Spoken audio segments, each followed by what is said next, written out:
so I don't lose it.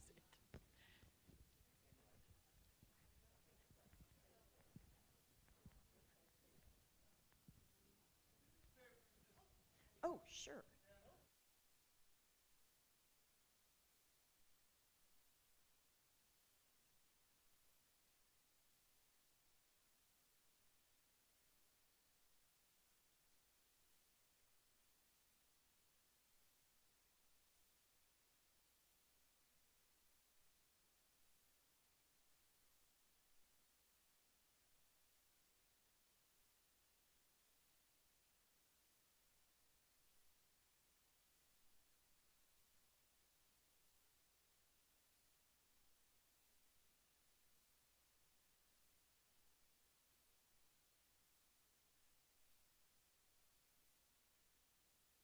Okay, I'll talk right here.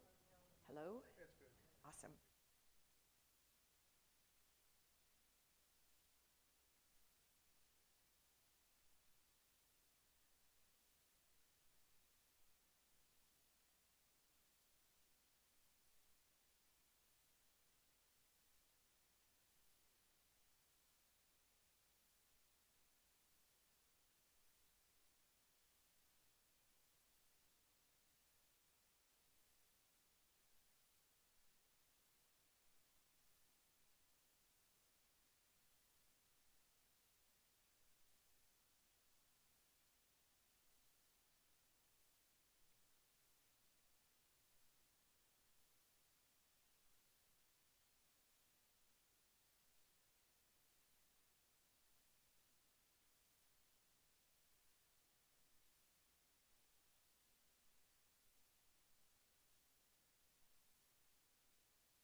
Well, good afternoon, Lakesiders.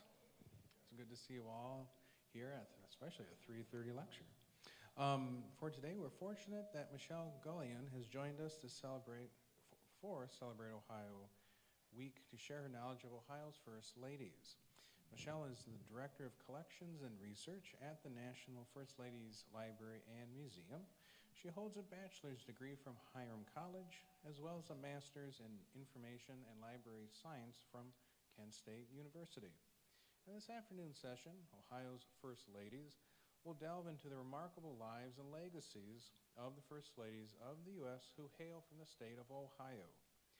As a reminder, tomorrow morning, Sherry Hall will give a lecture on the Warren G. Harding Presidential Site here in Orchestra Hall at 10:30 a.m.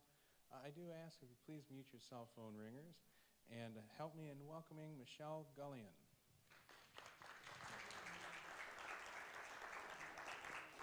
Thank you, John. Thank you so much for everyone for showing up. I figured, oh my gosh, it's 3:30 in the afternoon. I'll try to not bore you to tears. I have 7 women I have to talk about in such a short time, and I've still just been cutting and going to. There's so many cool things to say about these 7 Ohio First Ladies, and I'm just like, I gotta get in the most, the best, you gotta get in all that good stuff. Because Ohio's First Ladies have a rich and complex history.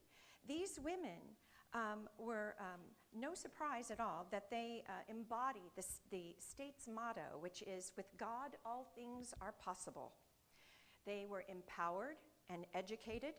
These women hail from this state, are ones that have driven progressive ideals, who embolden the disenfranchised, and who leave indelible remarks on not only local history, but national history as well. The lives and legacies of Anna Harrison, Lucy Hayes, Lucretia Garfield, Caroline Harrison, Ida McKinley, Helen Taft, and Florence Harding are ones worthy of further exploration. So let's get started. Often forgotten because of her incredibly short term as First Lady, Anna Harrison is the first First Lady to be widowed while holding that title. She is also the first First Lady to be a First Lady who never entered the White House. So she has that wonderful distinction there. She also has the distinction of only having really one picture. She was born in New Jersey, in Morristown, on July 25th, 1775, to John Cleves and Anna Tuttle Sims. And her mother died shortly after her birth. Her father, who was serving in the military during the Revolutionary War, was unable to care for her and her older sister, so he took them to her maternal grandparents in July 25th of 1775, and that is where, that's when she was born. She was actually 4 when she went to her maternal grandparents, who supervised an exceptional education and also raised her. She was originally educated from the Clinton Academy in East Hampton, New York, until the 1780s, and then she attended the boarding school of Isabella Marshall Graham in New York City. Graham was someone who was considered to be one of the first women in America to form charitable organizations that provided housing, food, and education to women, especially widows and orphans. And I think Anna was very much inspired by her.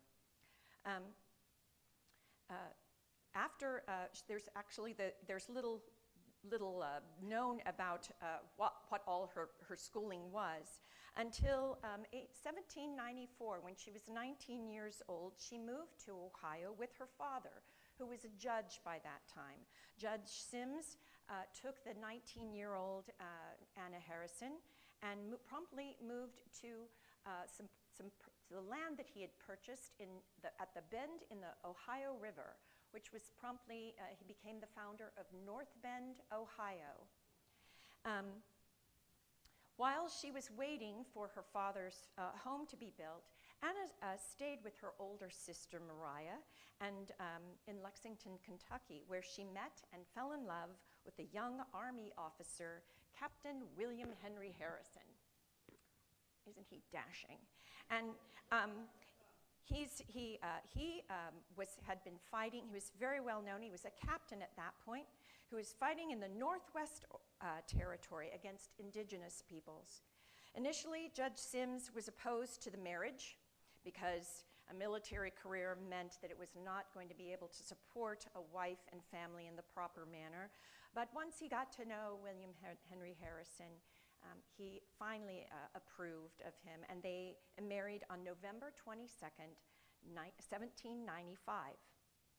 Although William Henry Harrison had become famous for his military service, he was really better known for, against the campaigns of the indigenous peoples of the Northwest Territory. He actually spent most of his life as a public servant. And he actually went out into the wilderness to establish territories in the Northwest Territory, part of Ohio, and then he became governor of the Indiana Territory. When he was governor of the Indiana Territory, he actually built a home there in Vincennes, and this brick mansion was called Grouseland. It was actually had fortified walls, so that it was to help secure the family should there be any attacks from any of the rebellious indigenous tribes. Anna, she also has the distinction of being the first lady to have the most children that lived through childhood. She had 10 children that lived through, and she's in the wilderness at this point. You have to understand. So she not only was he gone a lot and left her with the management of the house, but she was also educating her children, and she educated them very, very well because of her own education. And on top of that, she was also a good shot because the Grouseland had little openings where you could shoot your pistols against people. So she was not afraid to tackle anything. Anna herself was a very religious woman. She really took her sense of purpose from being a matriarch in North Bend, Ohio. Her father was a founder there, and she is a wife of a very famous general in the Revolutionary War. So she is very much considered to be a standout in her community. And she really, really wanted everyone to obey the Ten Commandments, and especially to not work on the Sabbath. And she was a stickler on this, so much so that when in the campaign of 1840, when her husband was running for president, she refused to let him campaign or have anyone talk to him even. And he, of course, said, I can't do that. My wife won't allow me to. This is the Sabbath. So, but she was very much a stickler on that. She was also a prominent, as being a prominent woman in her community. She was also very well versed in entertainment, in community events, and so she had quite the life herself, and was a very self-assured woman in her own right.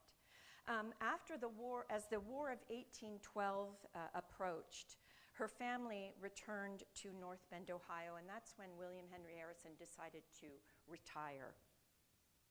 And that's actually, so in 1840, when she found out that he was going to be running for president, she was actually pretty displeased. She stated that, I wish that my husband's friends had left him where he is, happy and contented in retirement. However, despite that, she also really liked the election. She was right there, and she was known to be a part of the campaign of the Tippecanoe and Tyler II campaign. And when he was elected in 1840, he was already 68 years old, and she was 65.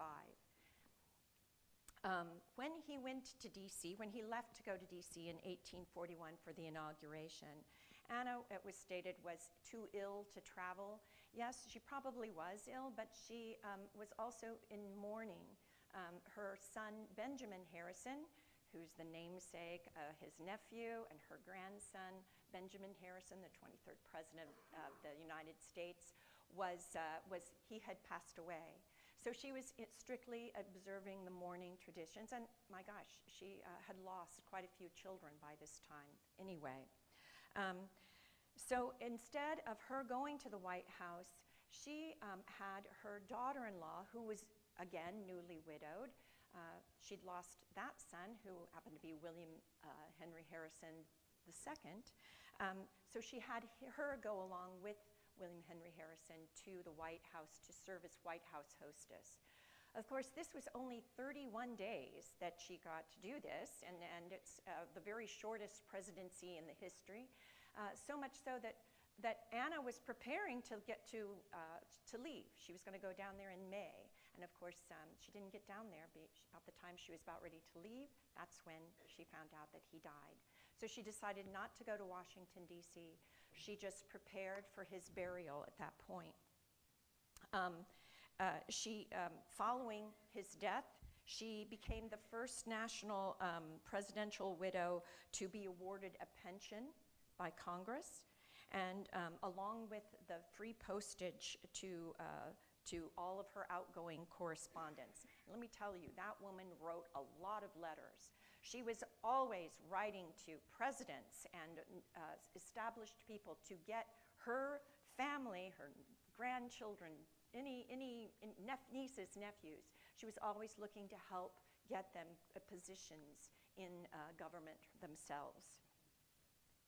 When she was very proud of the fact that William Henry Harrison had been president. She actually even opened their study in their home as a museum to William Henry Harrison, and she would give tours in her home, and you could come and see where the former president had lived and studied. Unfortunately, in 1858, there was a fire that destroyed the entire house, and so she served as, oh my goodness, I forgot to show you this lovely picture. This is one of these pictures I call a woman crying in her handkerchief.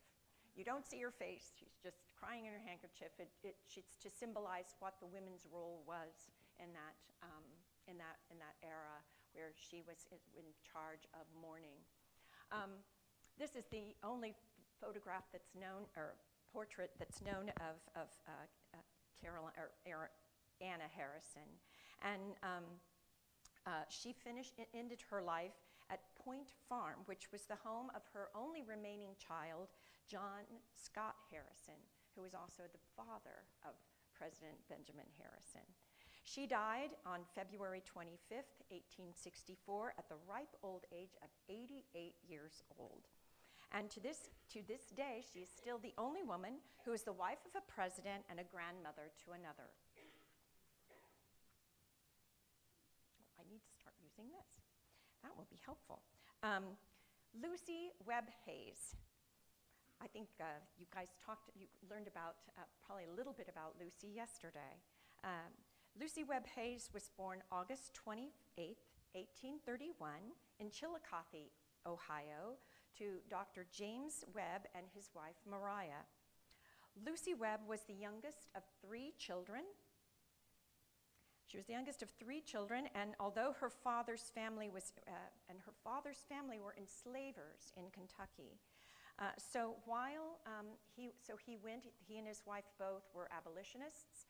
So on his way down to free the slaves that were down there in Kentucky, he caught cholera, which was an going-on epidemic at that time, and he died down there in Kentucky from that.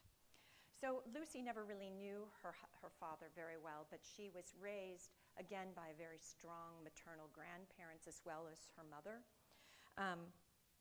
And they believed very much in women's education as well as for their sons.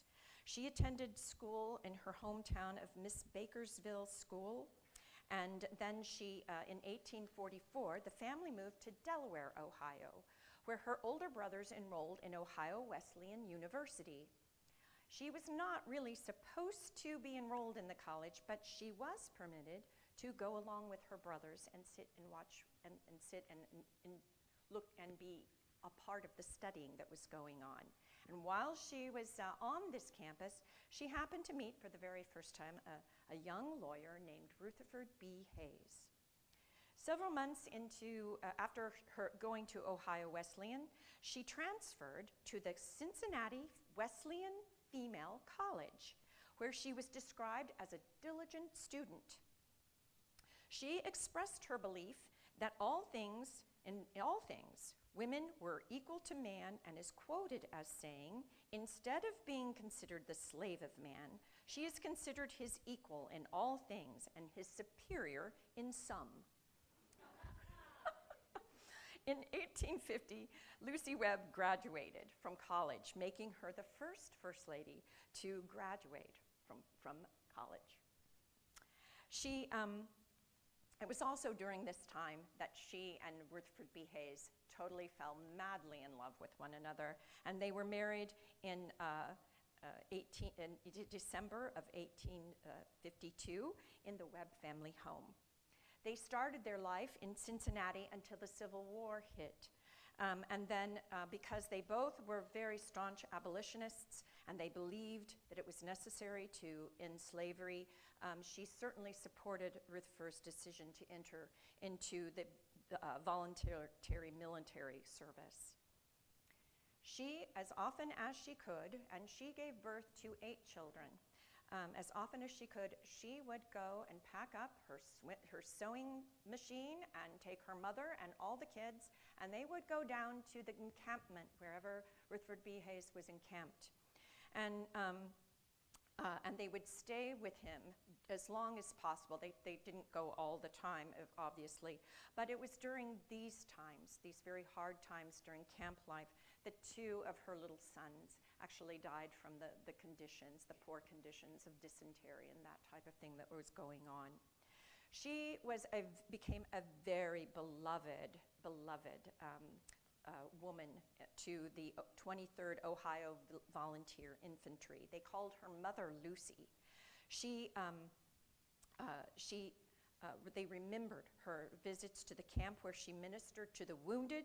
She brought her sewing machine, as I said, and she mended and made clothing. She cheered up those who were homesick, and she even comforted those who were dying. Oh, I don't want to do that yet.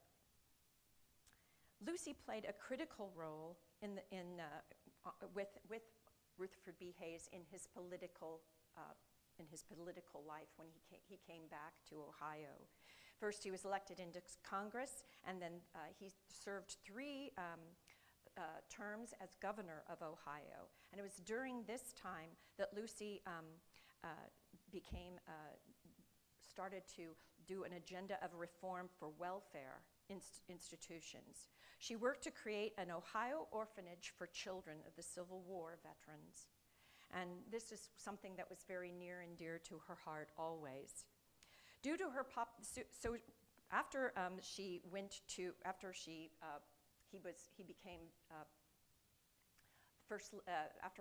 he was elected president, she was very excited. She was very, very involved in the campaign. She actually would say it was our campaign, not his campaign, it was our campaign. And she took just as much pride and delight in it as he did. When she entered the White House, of course, she was very well confident. She was so beloved, very easygoing, good-humored, and she was an instant success. Everyone loved her. The only thing that she really did that kind of raised eyebrows, but of course the Christian temperance people were very, very happy that she did not serve alcohol. And that, a lot of people know her as Lemonade Lucy. She was not known as Lemonade Lucy until after she left the White House. She was, however, known as she's the first person to have the title of First Lady to stick with her. It was during the Hayes administration that the railroads were combined and going up clear across the country. So she and Rutherford took a trip out west, and the newspapers would call her the First Lady of the land, and that's when the name finally stuck as First Lady. They were called all kinds of different things until that time, but that's when it really stuck. She also, while she was First Lady, continued to do many things that in her philanthropy. She regularly visited in Washington, D.C., the National Deaf-Mute College and the Hampton Institute, where she sponsored a scholarship for an African-American student.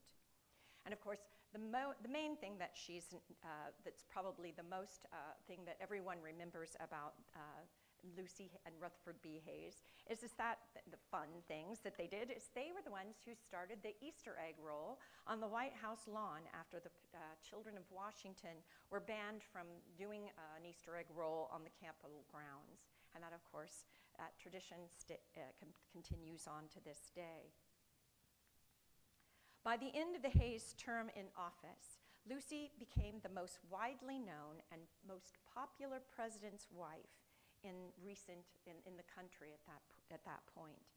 And when he left 4 years later, they returned to Fremont, Ohio, and where they stayed in their family's home, Spiegel Grove, and she spent the last 8 years of her life there. Following a few days after a stroke, she passed away on June 25th, 1889, at the age of 57 years old. Lucretia Garfield. I suppose you probably heard maybe a little bit about her, and I'm sure you heard how amazingly brilliant James Garfield is. I can tell you right now, she was his match. She was often named Crete. She was often called Crete when she was known affectionately as that. And she was an exceptionally well-educated woman for the times. It had a lot to do with her parents and their love of education and their demand that women and men be educated. She was born in Garrettsville, Ohio on April 19th, 1832. She was the oldest of these 4 children that you see here. Her parents were named Zebariah, or Zeb anyway, and Arabella Mason Rudolph.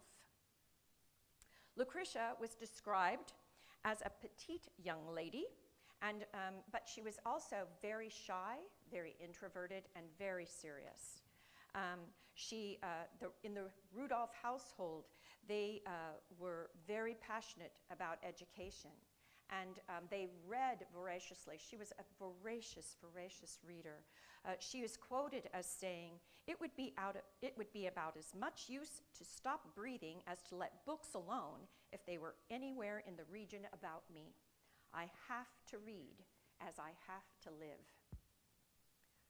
Crete attended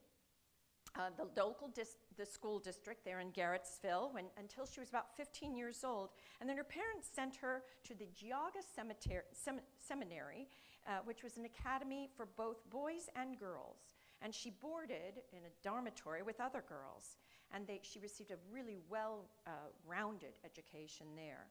It was during this time in the Geauga Seminary that she first became acquainted with James A. Garfield, who she saw as an overgrown, uncombed, unwashed boy, who was also some sort of strange genius, given that he was the smartest person in their class.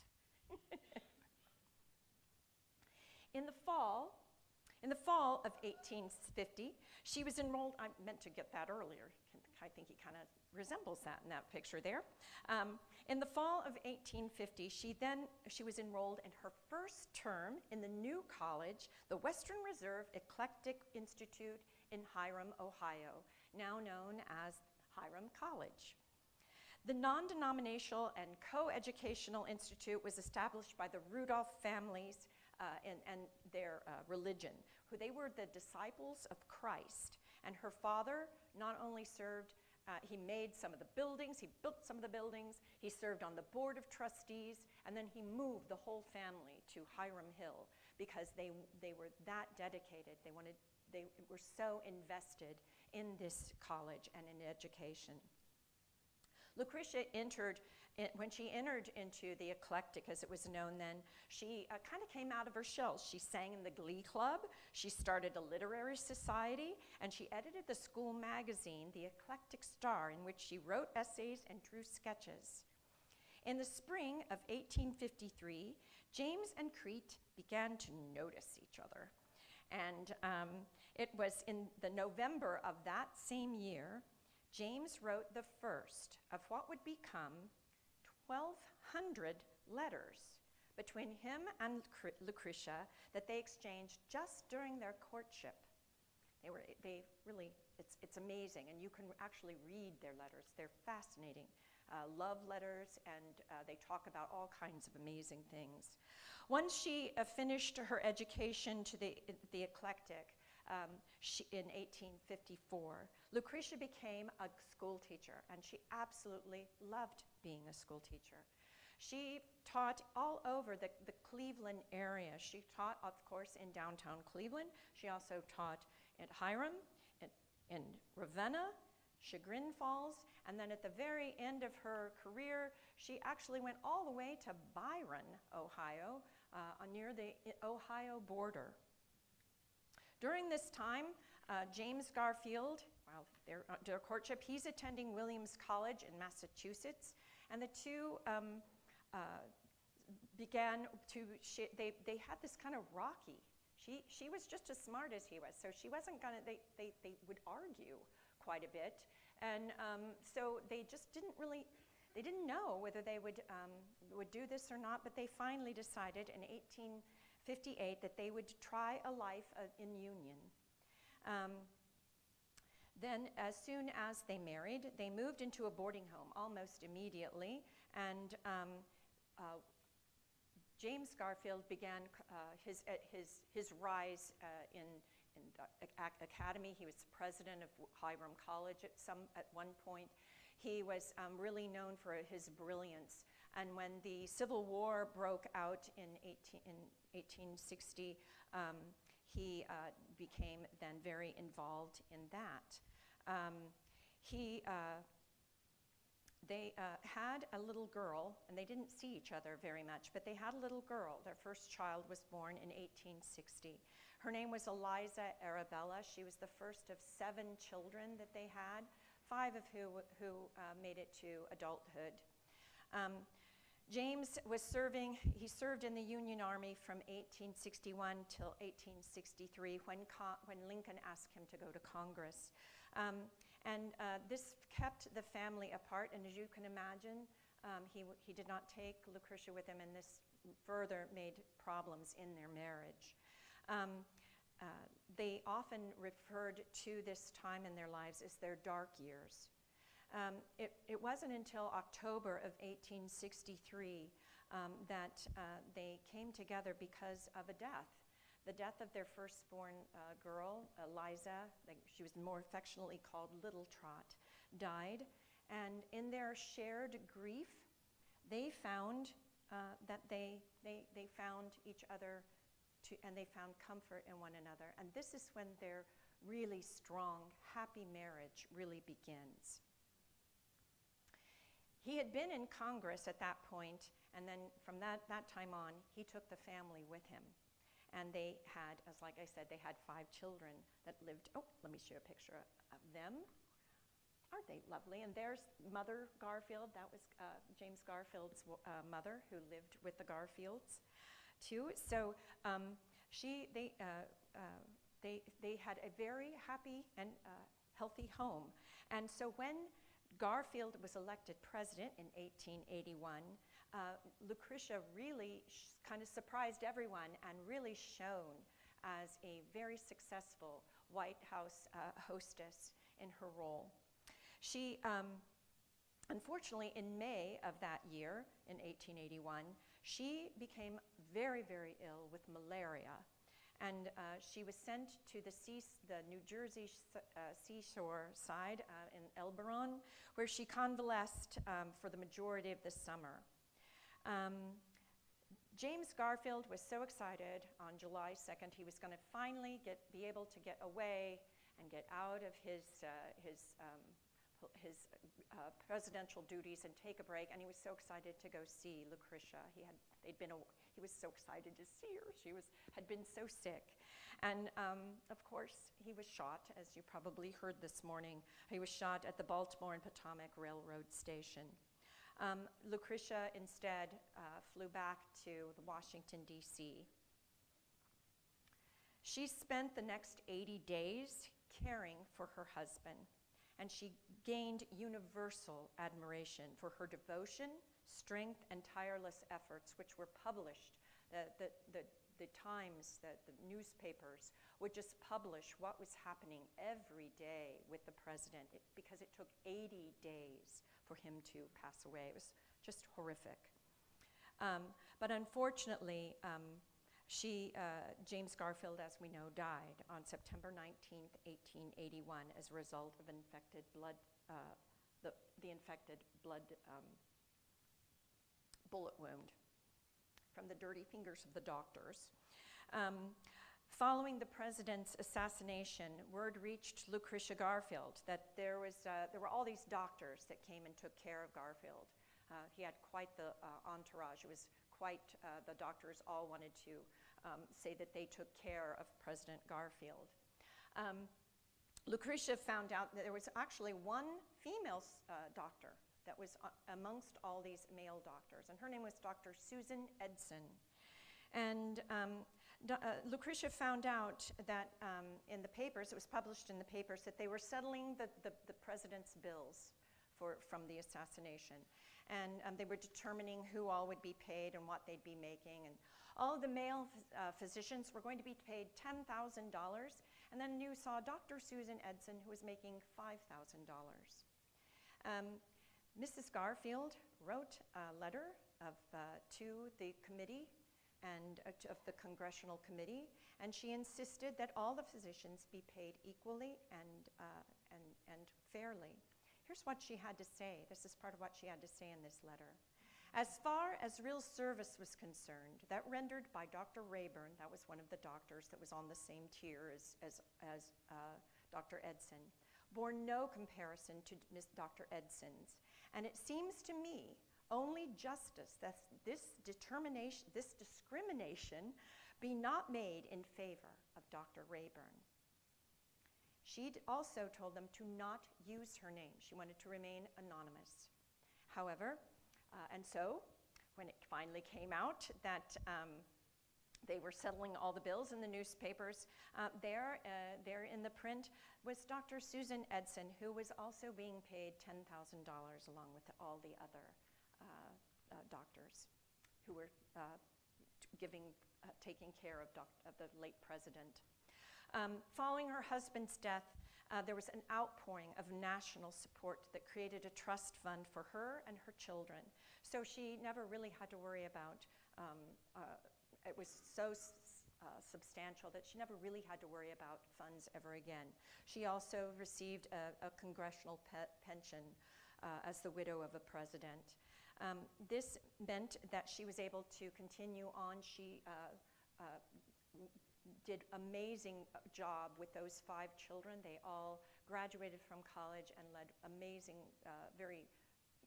they did the coolest things themselves as adults. Then she moved in later life. She moved on. She began to suffer from arthritis so badly that she moved to South Pasadena, California in 1901 to enjoy the milder weather.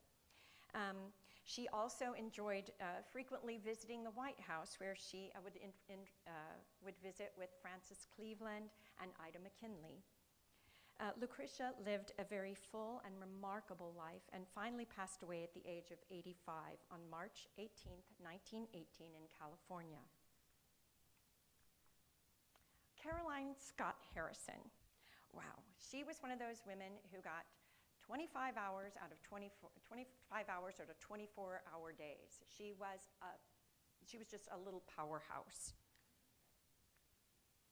Caroline Scott was born October 1st, 1832 in Oxford, Ohio to Mary Potts Neal and John Witherspoon Scott, who was a professor of science and math in the newly created Miami University. Professor Scott also ensured that his daughters, along with his sons, all were educated. So she grew up, like a lot of the other first ladies in Ohio, filled in a house with books and music. In 1844, Dr. Scott, along with several other professors, broke away from Miami University over issues of educational equality for women and abolition.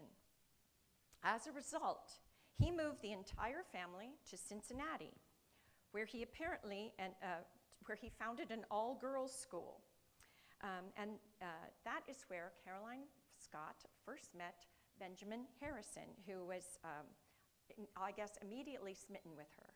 He absolutely loved her wittiness. She was very funny, very outgoing. She loved to dance, all those things. She was everything he wasn't. He was very shy and reserved. In 1849, the Scott family moved back to Oxford, Ohio, because Dr. Scott officially founded the Oxford Female Institute. It was a family affair. The entire family was involved, and of course, Caroline became a student, and she graduated from there, and then she mastered in English literature and developed a lifelong love of drama, music, and especially painting. Benjamin Harrison was there in Cincinnati. He attended the Farmers College, but then when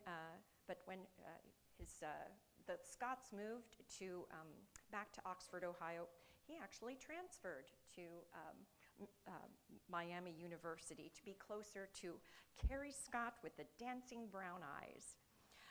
Benjamin Harrison is said to be like I said, very solemn, and Carrie was just the opposite. So as soon as she graduated from her education, she became a teacher, and she taught music in Kentucky for a year. And they're not really sure what the illness was. We don't really know what was wrong. I think it was just a matter of she was maybe homesick and lovesick with Benjamin Harrison. But Benjamin Harrison felt that she should come back, and they got married then on October 20th, 1853, in her father's parlor. Wishing to live away from the Harrison name, Benjamin and Carrie moved to Indianapolis, Indiana, and that's where they started and their life together. They lived the rest of their life there. Benjamin began a law career in 1854, and Caroline began raising the family. She had Russell and Mary, there they are, as well as she gave birth to a third little girl in 1861 who died a few days after she was born. The family, their very happy life was interrupted by the Civil War when General Harrison became a man of note in his profession. So Carrie supported him, as all the Ohio First Ladies did, in his support to join the Union Army. And she herself served on the Ladies Patriotic Association of Indianapolis. She also occupied herself, as the children got older, with painting. Oh my gosh, she loved to paint. And she also loved to open her doors up to other women who were without husbands and play the piano and enjoy times together. She took lessons. She loved this painting so much that she took lessons from Paul Putsky, who was a leading, beautiful artist who did China painting. And that became one of her passions. Here's one of her plates right here that she herself painted.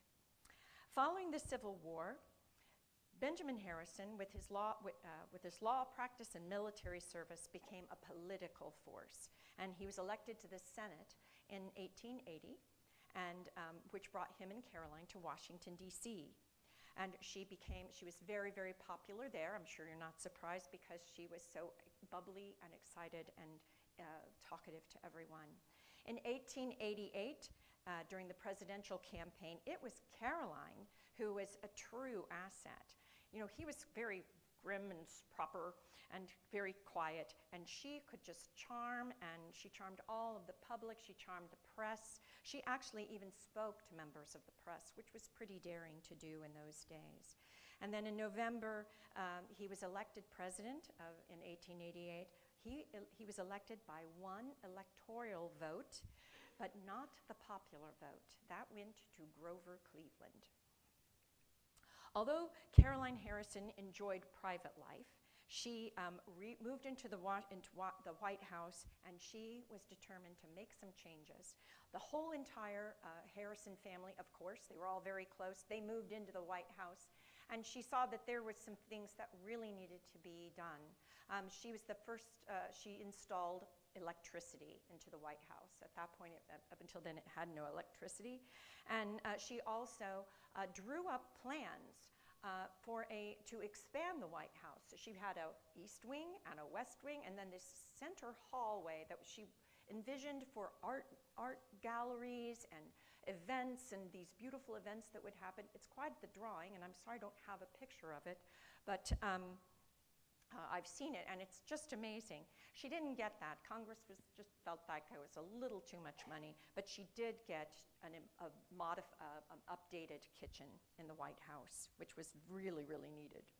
She loved the holidays, and she is also the first lady to have a Christmas tree in the White House. Because of her love of painting, she invited, and she was so enthralled with China painting, she invited Paul Putsky to Washington, and he moved down there, and then she opened up the White House to China painting. Anyone who wanted to learn could just come in. She was very, very interested in the Chinaware, obviously, at the White House, the wonderful tradition of the White House china. And she designed her own.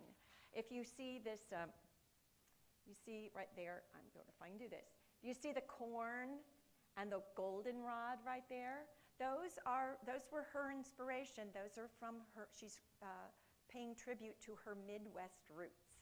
So it's a beautiful china set, and she designed that. Very cool. She was such a popular First Lady in her giving elegant receptions and dinners. And she actually brought back, since 1845, when Sarah Polk said no more dancing in the White House, she brought dancing back because she loved to dance. And then the most amazing thing that she did too is that she was so fascinated, she was fascinated with the orchids in the White House, in the conservatory. So this was a new flower to paint, and she absolutely loved it. She painted this, and then she worked with De Forest magazine, and she created this painting, and then it was publicly accessible. If you got this magazine, you could cut it out, and it bore her name. And right down here, you see, there we go. It's a White House orchid. There's her name right there. This is a very poor condition one from our collection. There's her picture right there. And you can see that it says it's painted by the president's wife. And, oh, I don't know, it's very, very crunchy down here. I'll tell you what that says. It says the following inscription: painted by the president's wife, dedicated to the mothers, wives, and daughters of America. In 1890, she lent her prestige as First Lady to the founding of the National Society of Daughters of the American Revolution, and she served as the first President General. She's also the first to give the very first public speech ever recorded, when she gave a speech to the first Congress of the DAR. She was amazing, like I said. In 1892, she unexpectedly and quickly became very, very ill, and it was discovered that she had tuberculosis. They went to the Adirondacks, to a sanitarium where they hoped that rest and respite might restore her health. but it really it did not work. And in September of 1892, she was brought back to the White House, where she passed away in the early hours of October 25th, 1892, at the age of 60. She was our second First Lady to die while in the White House. The first was Letitia Tyler, and then the third was Ellen Wilson, the first wife of Woodrow Wilson. Now we're coming to Ida McKinley. And she is often misrepresented as just as this historical invalid who was just kind of a downer, Debbie Downer, you might say. But she is anything but. She was born in Canton, Ohio on January 8th, 1847 to Catherine, better known as Kate DeWalt, and James Saxton. Her father was the hardware store owner, banker, really big banker, huge into real estate, investor, and a huge property owner. And Ida grew up in extreme wealth and a very well-to-do, well-heeled family. She was the eldest of three. This is her. That's her right there. There's Ida. That's her sister Mary. And that's her little brother George. He's wearing pants with lace. Anyway, she was super close to her sister, Mary. They were very, very close in age, and they were they were the best of friends. Ida attended Canton Union School from 1853 to 1861.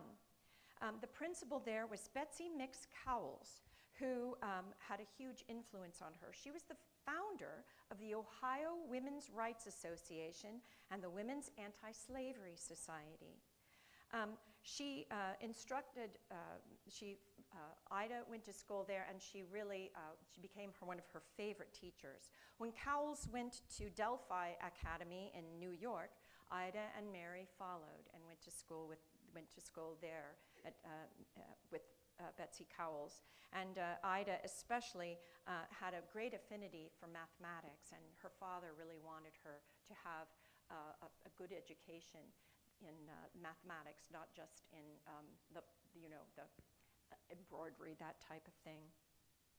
And then when Betsy Cowles left New York, she went back to Cleveland, and in Cleveland, Ida went back with her and Mary, and they went to school at the Stanford School there. Both Mary and Ida Saxton then attended this. They had the most amazing, very well-educated, broad educational schooling.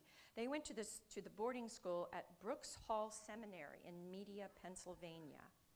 And following this, after her graduation from there, she began to work as a clerk in the Stark County Bank, which was owned by her father. This was amazing. Women did not work in banks. They really didn't work in banks at all. But it helps when your father owns the bank. She was a very entrusted employee, and when her father was out and away on business, she would actually run the entire bank. She took also while she was at the bank, she was also very involved in the First Presbyterian Church in Canton. She served as a Sunday school teacher, and they were building a new church, and she was huge. She was helping to raise funds all the time. She was always getting the winning prize of the fundraisers that they did. She would always get the best price possible. When she was 22 years old, she and her sister were gifted a grand tour of Europe in 1869. And again, this is unheard of. Only well-to-do white men, well-educated, got to go on grand tours. So this shows you the type of upbringing and wealth and broad knowledge that she gathered while she was doing this. This provided her with some great insights into the early life, into the European life, and she actually developed a great deal of empathy, especially for working class women who she saw performing more manual labor to support themselves. And at some point, she caught the eye when she came back in 1869 from her 6-month tour. It's that point that she and William McKinley, the new and rising star in lawyer in Canton, Ohio, began to catch each other's eye. We're not really sure how it all started, but there was a gentleman who wrote a book later on about what he remembered in his Canton days, and he talked about the summer of 1870 when all he did was take notes back and forth between the law office up the stairs and the bank building down below. They were married in January 25th, 1874, and they were married in the church, the First Presbyterian Church, that was just newly opened. It was actually not quite ready to be opened, but the Presbyterian Church was so grateful to all that Ida had done for it that she served she was the very first wedding, she and William McKinley's was the very first wedding there. It's very neat, and last year we celebrated their 150th wedding anniversary. As William McKinley advanced in his career, Ida was again settling into beginning their new married life, and 1871 was a stellar year for them. This beautiful, vibrant young couple with all this promise, very smart, going upwards. They get married in 1871, and on Christmas Day of 1871, Ida gave birth to their first daughter, whose name was Katie, and she was the apple of her parents' eye. They absolutely just adored her. 2 years later, in 1873, Ida was pregnant again with her second child. This pregnancy was very hard on her. She had a lot of difficulties. She had a lot of headaches, those types of things. She also took a terrible spill and hit her head, hurt her leg, that type of thing. Whatever happened, the baby was born very ill herself, and her name was Ida. She only lived for 4 months. This was very tragic to Ida because she herself was suffering at that point. A historic physician has studied Ida's case and believes that she had what we would call today preeclampsia. That was probably what was going on with her because she began to suffer seizures at that point. Sporadically, she'd have terrible seizures. She would also have severe headaches at times, migraines. Let's see, what else do I want to say here? I need to change the thing here. I get so involved. And then, if that isn't hard enough, she's dealing with now a disability.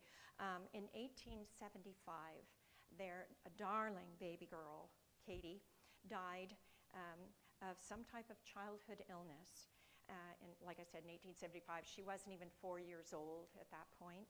And this deeply traumatized Ida McKinley, and it brought her and William McKinley, who already had a very happy, close relationship, it brought them together. They were inseparable at that point. Ida didn't always have times where she was an invalid, as people would call you. She didn't always suffer from seizures. They seemed to come and go without any rhyme or reason. This is a picture of them in the Sierra, where am I? She's a picture of her in the Sierra Nevada mountains, the Sierra mountain range. In 1871, they took a trip out west for their 10th wedding anniversary. And there she is with William. They're hiking up in the mountains. But like I said, it came and went. So there seemed to be no way to get it, to figure out what was going on for sure. She also had times when she was so that she had to be carried. She had to use a wheelchair, those types of things, because she was so, could not walk at all. In 1877, William took Ida to get medical care from Silas Weir Mitchell, who believed in the rest cure for women. Located in Philadelphia, Mitchell used this method to cure women as he believed that their brains were being overworked, and therefore his cure forced women like Ida McKinley into sedentary isolation. This didn't necessarily work so well, and then another thing that they tried, and actually I believe William McKinley did this because he loved her so much and he wanted to help her so much. He found a doctor, Dr. John N. Bishop in New York, who in the early 1890s began to send him unregulated potassium bromides, which was sedated ice. It was really the only thing they knew what to do for epilepsy or seizures at the time. And this just really didn't cure her. This actually made her worse. Ida suffered so much. This is a wonderful picture to show you. You know, Victorian women, they wore their hair up and all that. She suffered from so many headaches that she would just do anything. She cut off all her hair because they believed maybe her hair was causing the headaches and causing the seizures. So there she is with short hair, and she rocked it, man. She didn't care. She was going to do it.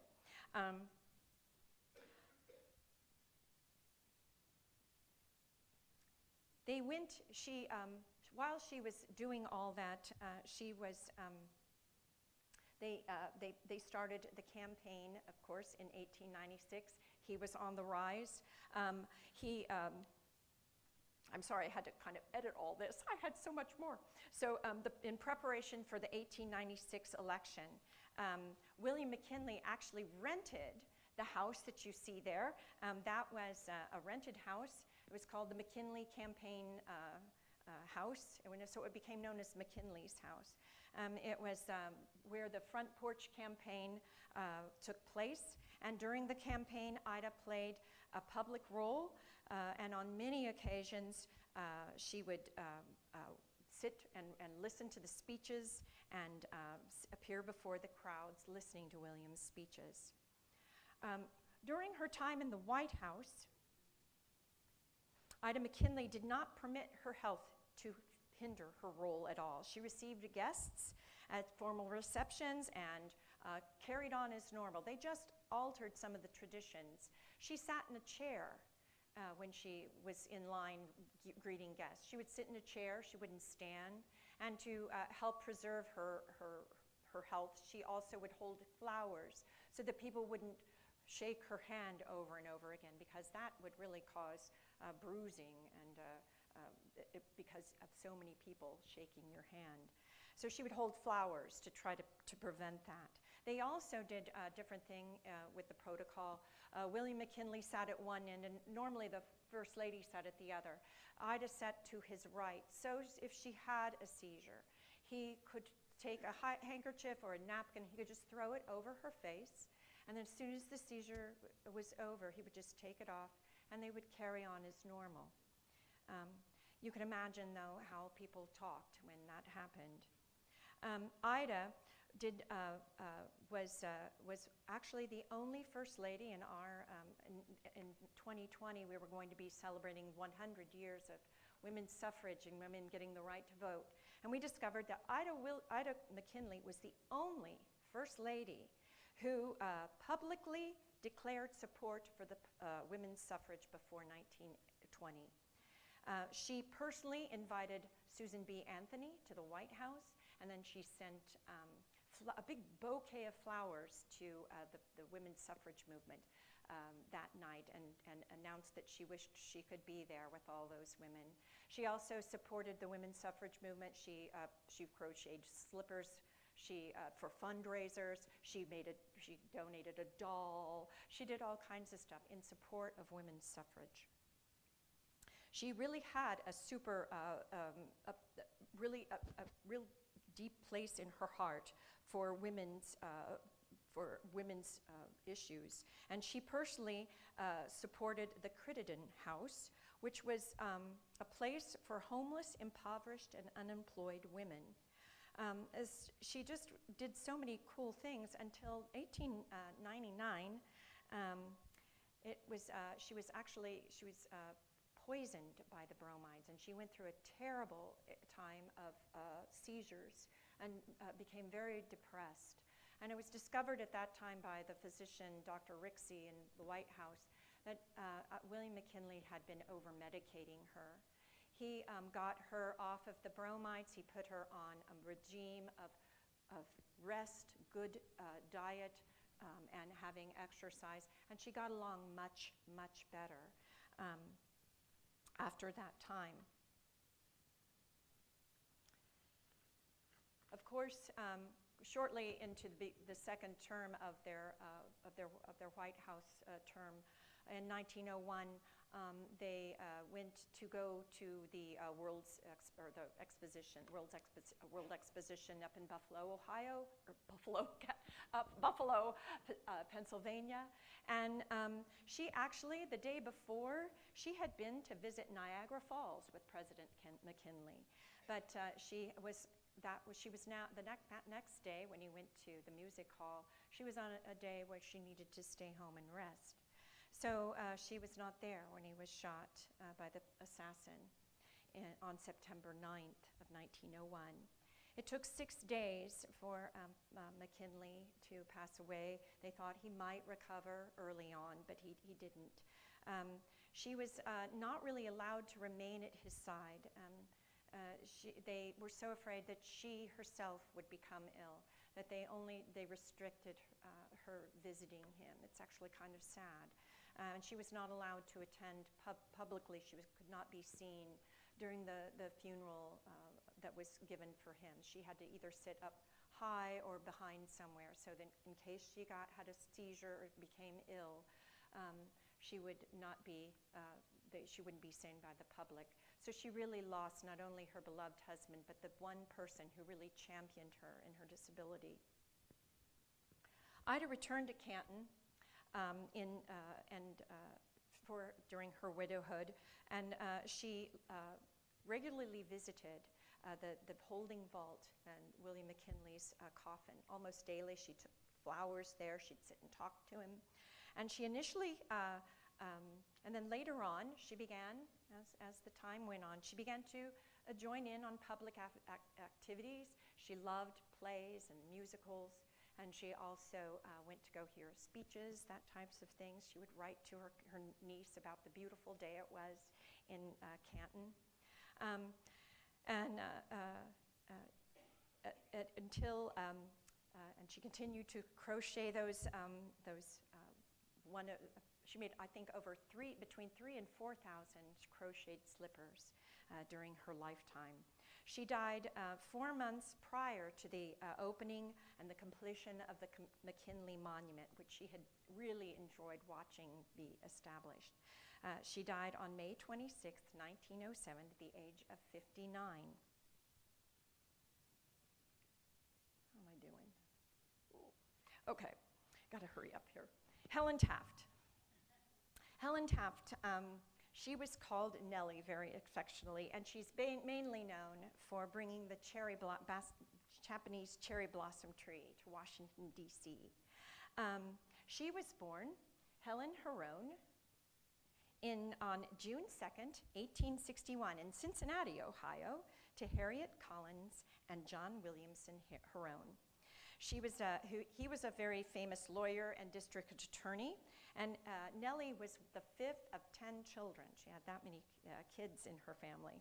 She was educated at Miss Norse School in her hometown, and then she also took lessons, private piano lessons, from George Snyder from the Cincinnati Music School, and she was a lifelong lover. She was very passionate about music for her entire life. She attended the University of Cincinnati, where she enrolled in German and chemistry courses. Nellie was very influenced early on. Her family were friends with Rutherford and Lucy Hayes, and on their 25th wedding anniversary, the Herones went to the White House, and Nellie was just enamored. She absolutely loved the White House and all the history it held. And she loved Washington, D.C. She loved how she was passionate about politics. So she found this all very appealing. After her education, Nellie became an educator, and she taught at local private schools in the Cincinnati area. She taught French at Madame Frieden's school, and from the fall of 1882 until the spring of 1883, she was an instructor at the White Sykes School for Boys, which had just opened in Cincinnati.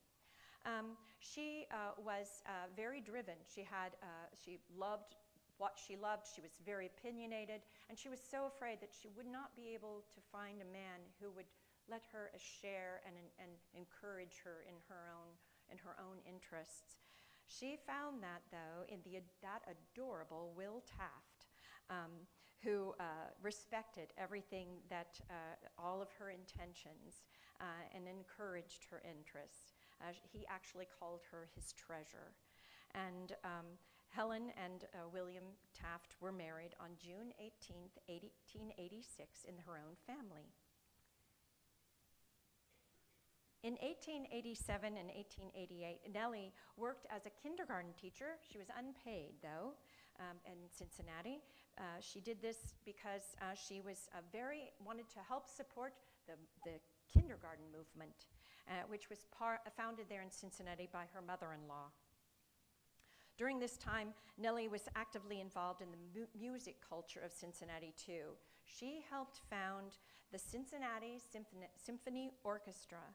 And she was really involved. She was elected president from the board of directors, and she did everything. She would get the train tickets. She just immersed herself. She loved this so much. And she also had 3 kids. There they are, right there. And that's when William Taft was on his way into in the judicial system. But Nellie kind of really hoped that he'd kind of get out of that. So in early 1900, when William McKinley asked William Howard Taft if he would take charge of the civil government in the Philippines, she was really saying, you need to do this. Let's do this. Let's go on this journey. So they did. And Nellie made a concerted effort at that point to learn the languages and the culture of the island. She was noted for her deep respect towards the indigenous Filipino people. Then after they served for several years there, she strongly urged her husband, when President Theodore Roosevelt offered him to become war secretary, she said, let's go do that now, and moved family into Washington, D.C., and she was that much closer to the White House. In 1908, with the help with President Theodore Roosevelt's support, Taft was elected he was considered the presidential candidate, and this was when Nellie was never closer to William. She was in her element. She loved this. She wrote a lot of his speeches. She critiqued him. Oftentimes she was behind the scenes, behind a window or up above, so she couldn't be seen. But she was very involved in the campaign, and she really enjoyed that. And then when he was elected president, she became the first lady to ride along with her husband in the inaugural parade. President Roosevelt, normally the presidents rode back to the White House together, but he was kind of bummed that he was going to have to, he'd promised that he would not run again, and so he was kind of bummed, so he just left, and Nellie just hopped in there and started a new tradition.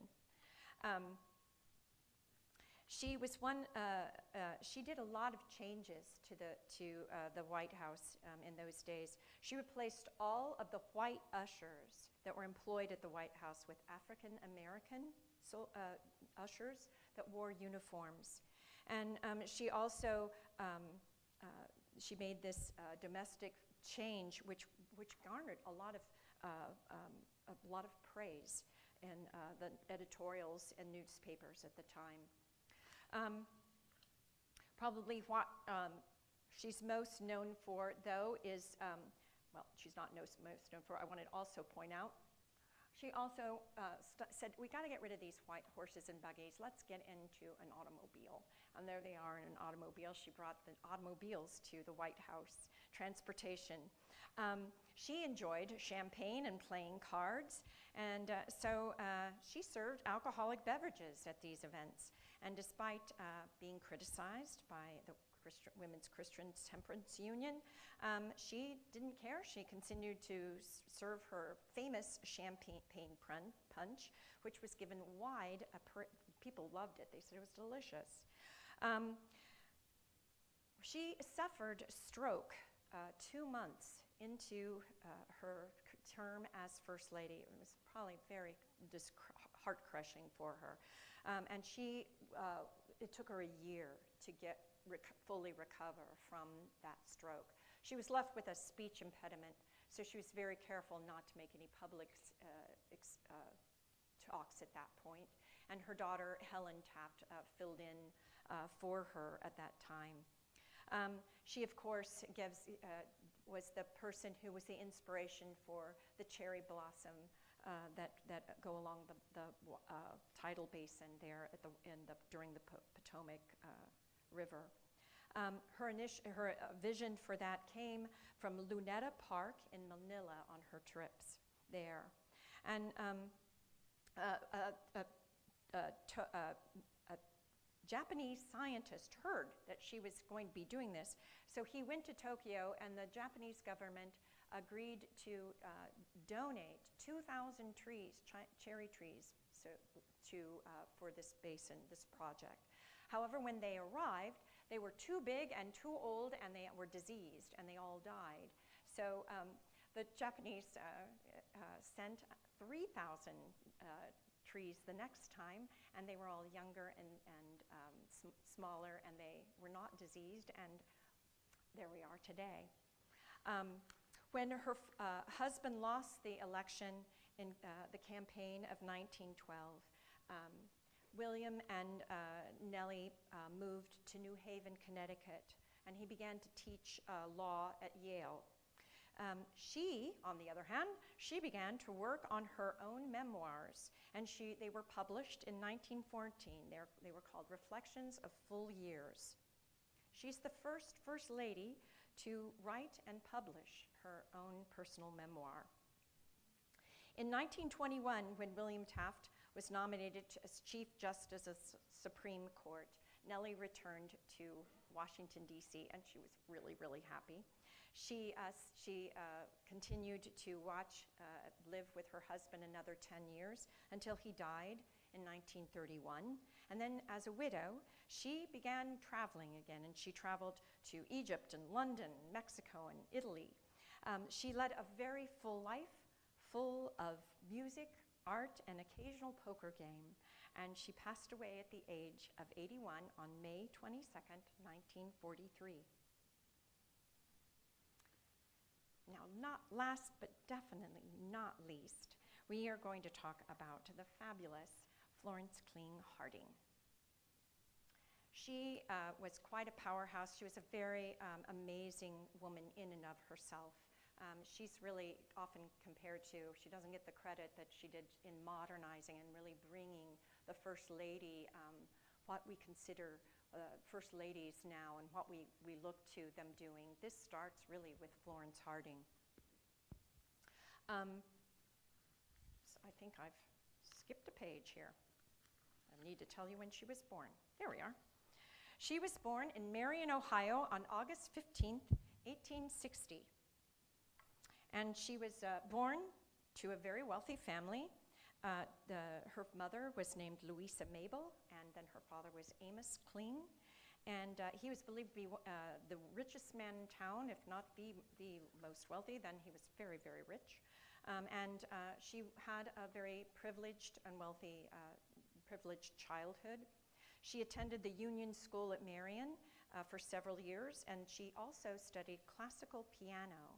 And later, for a year, she attended the Cincinnati Conservatory of Music, where she planned to become an internationally recognized pianist. Evidently, that was a little too ambitious for her father, so she only lasted there 1 year. And when she was 19 years old, she eloped with this gentleman right here. That's Henry Pete DeWolf. And they were, I think if you were here last night, you would have discovered that they never found their marriage license, but they were married because they were then divorced, at least a common law marriage. But their son, Eugene Marshall DeWolf, was born in 1880. Pete DeWolf, as he was better known, was not a very good provider. He was kind of a spendthrift. He was also, sadly, suffered from alcoholism.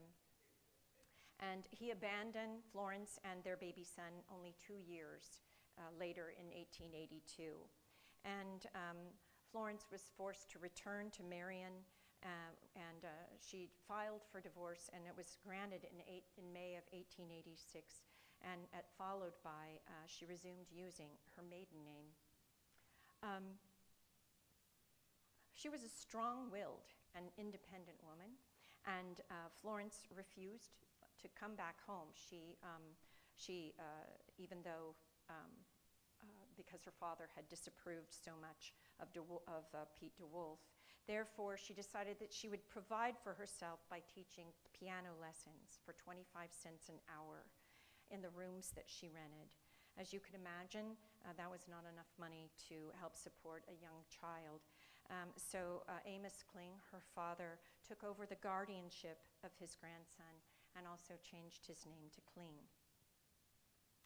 It was during this time that she was a piano teacher that she gave lessons to Charity Harding, who was the younger sister of her future husband, Warren G. Harding. And her father, again, she was very smitten with Warren Harding. Her father, again, didn't necessarily approve of that. But Florence saw something in him. He had just purchased the Marion Star and this fledgling newspaper. And so she loved the new and what was going on in the world. And so I think they found a relationship in wanting to talk about upcoming things and what was happening in this world. So they were married on July 8th, 1891, in the house that they built together at Mount Vernon Avenue in Marion, Ohio. I think last night, if you were here, you found out that 2 years into their marriage, he had to go seek medical treatment in the Kellogg Sanitarium in Battle Creek, Michigan. And at that point, Florence had to take over as she really took over running the Marion Star. And she's the one who assumed the role of business manager, and she created a circulation department, and she mapped out routes on the grid of Marion, and she had newspapers delivered to the homes and businesses through newspaper boys. And she trained them, and was always kind of, I think they liked her very well, and there's actually a picture of her, and I should have put that in that with her former newsboys. For their 15 married years they had a happy marriage, but they never had children of their own. Warren Harding was a very excellent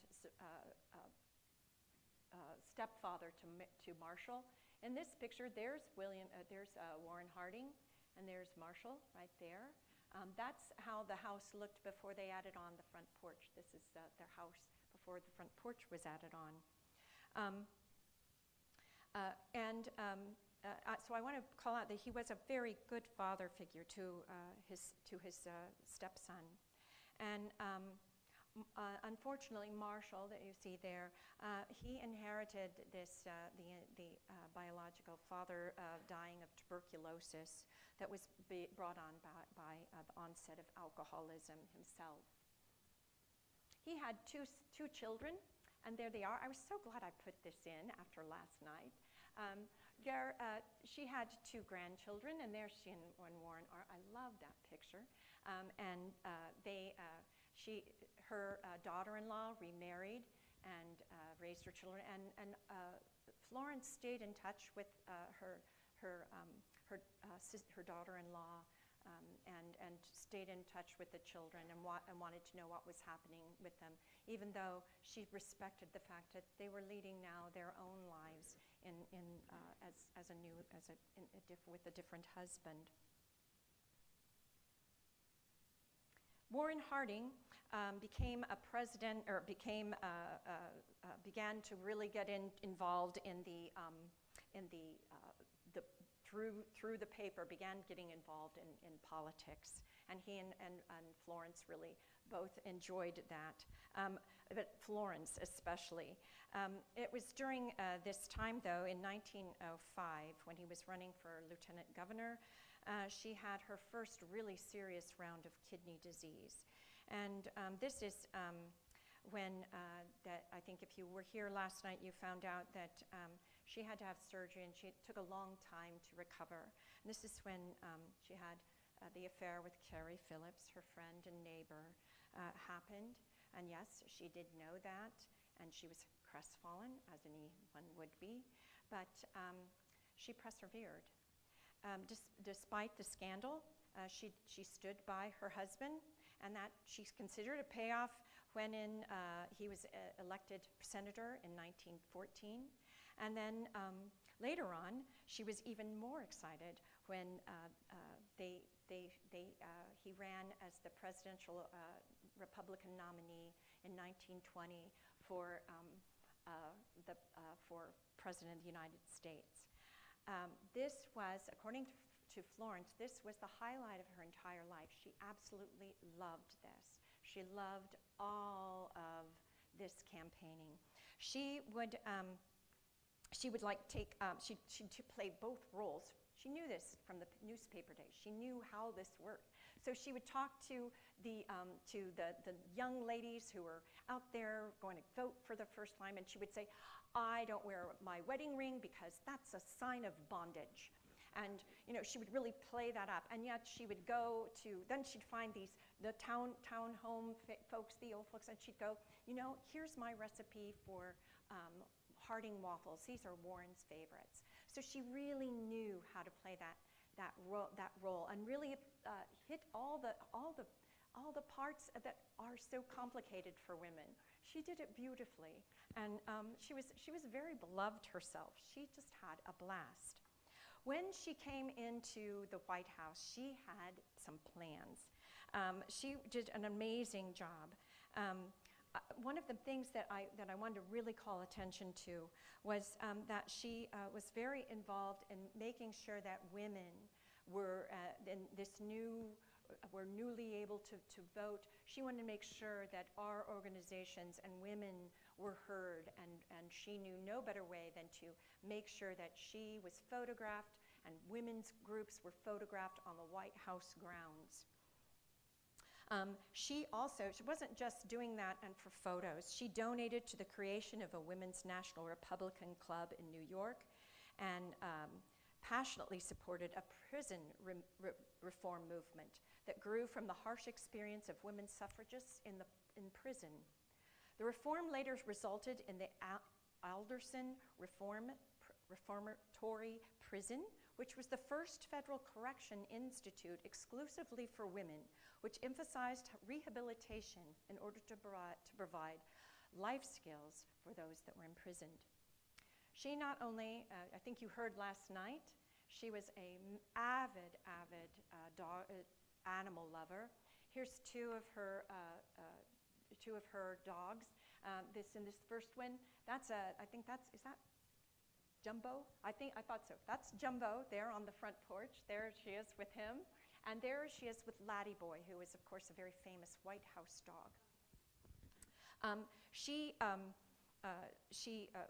Where am I here? She supported the National Society for the Humane Regulation of Vivisection and the National League to Conserve Food Animals. And she was also a strong supporter and advocate for the ASPCA and the Animal Rescue League. She absolutely adored animals.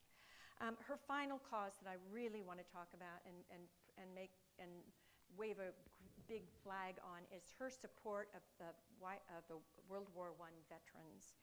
Oh my goodness, she was so devoted to them. This is a picture of her visiting them at Walter Reed Hospital. She not only visited them in the hospital, she went into their personal homes, she patronized all of their creative work, and she realized early in her time as First Lady how quickly World War II veterans were being forgotten in this rush to get back to the normalcy and the work that everyone wanted to put away from these trying times.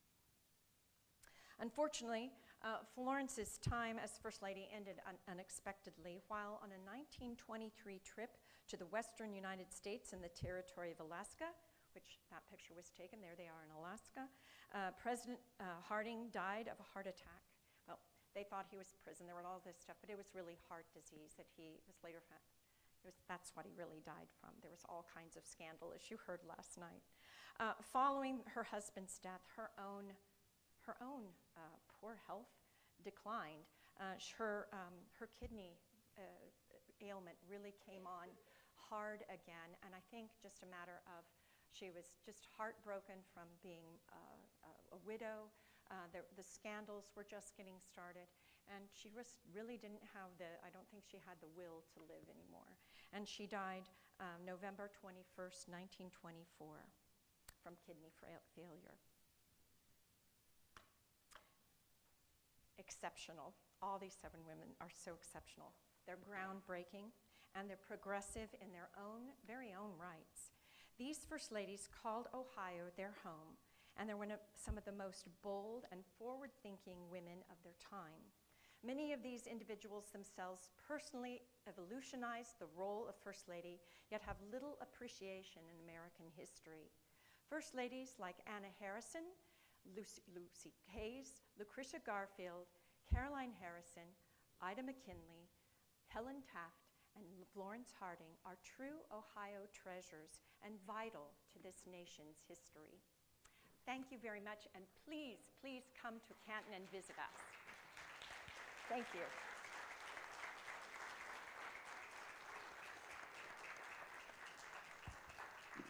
I know that was a lot and overwhelming, but are there any questions before we get out of here? No? Everybody just wants to go have some lunch or dinner? Yes? Oh, please come to the National First Ladies Library. It's called the First Ladies National Historic Site. We're located in Canton, Ohio, and we are the only museum institution dedicated solely to the First Ladies of American in our American history.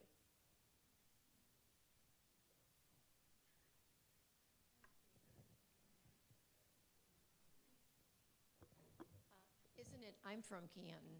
Isn't it correct that it's actually the museum's in the Ida Saxton house, right? That is part of our campus. We actually are the home of Ida McKinley's ancestral home.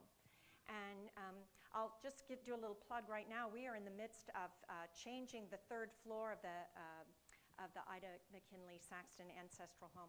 We are changing that over to how the McKinleys lived when they were there. They were very transient people, and so when they were in Canton, they didn't really own a home. So they stayed on the 3rd floor of the Saxton home, and we are in the midst of changing that over into the McKinley suite. So it's very exciting times for us. We're very excited to finally be able to do that and tell that story. I was just going to add, because I've been to the First Ladies Museum, and it's absolutely fascinating. And I think somewhere early in your remarks you mentioned something about they shared the bed or something. Probably the most surprising thing that I hadn't thought about was that the McKinleys had separate twin beds. And the note from Jackie Kennedy is probably another Oh, my highlight for me. goodness. Yes, that's an amazing letter, amazing letter. She was an amazing writer. Jackie Kennedy wrote a letter that I think you're just talking about to Washington.